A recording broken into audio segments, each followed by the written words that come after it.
Sa ant keeping, we all know that test tube setup is the best for them. Lalong-lalo na pagdating sa survival mode. Dahil ito yung pinaka-stable.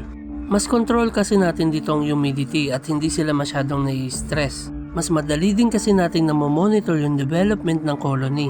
Kaya naman ito ang madalas gamitin ng mga ant keeper kasi mataas ang success rate nito lalong-lalo na sa mga founding stage. Pero syempre, hindi naman doon nagtatapos ang lahat.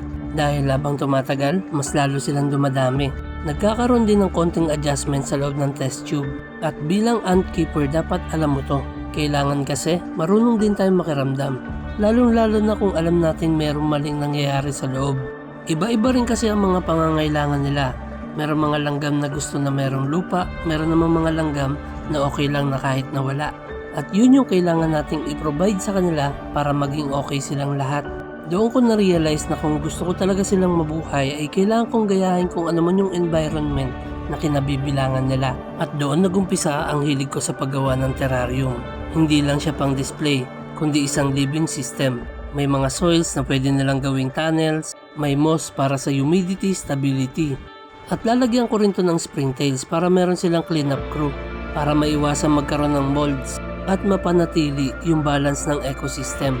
Ang benefits nito sa kanila, mas lumalabas yung natural behavior nila. Pero higit sa lahat, mas naging importante sa akin yung isang realization na hindi lahat ng safe setup ay sapat na para sa long-term well-being colony. Minsan kailangan din natin mag-aral kung ano talaga yung kailangan nila. Hindi para sa sarili mong convenience, kundi para sa natural na buhay ng alaga mo. At oo, hindi ko na rin sila madalas makikita. Hindi ko na rin mabibilang kung ilan na ba talaga sila.